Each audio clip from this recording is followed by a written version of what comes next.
So here I use the tunnels to get into zone.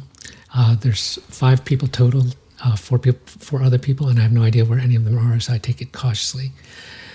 I see these steps, and so I try to keep myself hidden in case, because I feel like he might have saw my steps, or at least heard my zip line. I'm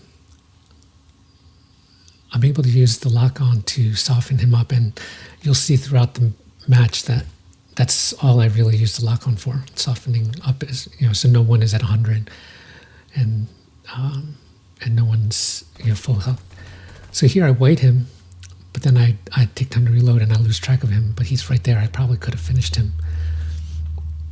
But so one of the interesting things here is that the diamond is not looking at me as I approach it. So that means there's someone closer to the diamond in the direction that he's looking. So I think that's the guy that I had whited, or there's also a guy on top of the building here. So I feel like there's people there, but I don't know where the other 2 people are. So I shock here, but I get shot at, presumably by someone on the building. I still don't know exactly where they're at, so I'm a little fearful here. But I think because he shot at me, someone else shot at him, so he's a little distracted. So I'm not sure. I mean, he must know I'm in this bush, but for whatever reason, I'm not being shot at. So at this point, there's only 4 people left, and I think we're at a 4-person standstill. But I see the wingsuit. It looks like someone wingsuits onto the diamond. So there's a person on the diamond, there's a person on the building, and then there's a person, I think, to the right of the building. And we're trying to figure out who's going to move first. Here I mark the far side of zone because that's where I want to get to. I see these steps. I'm able to soften this guy up. It's scared of me. I think that's what the lock-on does seem to scare people. So like if you just shoot them a couple times, even though it's not that much damage, they run scared. He's on the other side of this wall. And my initial instinct is to fizz shock to the far side of zone. But then I come up with the idea that I can use the walls here to kind of walk or to run. And then use the walls as cover. So that's nice. I can save the shock, or at least wait on using the shock. I'm not, I have 8 shocks, so I'm not really caring if I have to save them, but it's more like I think the shock kind of shows them exactly where I'm at.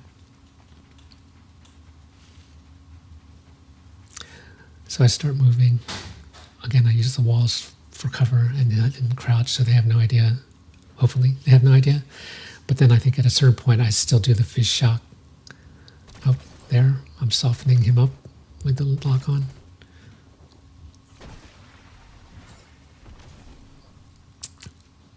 And so still 4 people here.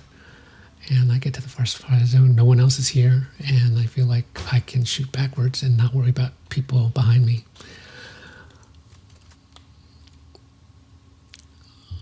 Now it's down to 3. And they're both, it looks like they're starting to fight. So I do the fizz shock. I didn't know this, but one of the guys is here in the balloon, and it messes up my jump. So I'm able to knock this guy, but then the other guy is able to get a couple shots on me, and I try to get away. But he must have been hurt because I don't know why he doesn't, or I'm assuming that's the reason he doesn't push me here. I see the steps, and I think he's like pushing, but if you listen to the audio of the steps, it's definitely he's underground. He's in the tunnels. I think he's hurt and he's looking for any kind of heals he can find. Knowing that he's in the tunnels, I go straight to the porta potty thinking that's the primary way he's going to get out. And I'm getting ready to shoot him as he comes out. He might know this because of my steps. So then he goes up to the zip line here to my left. I'm able to get an initial shot on him, and then I'm able to get multiple shots on him and get the win.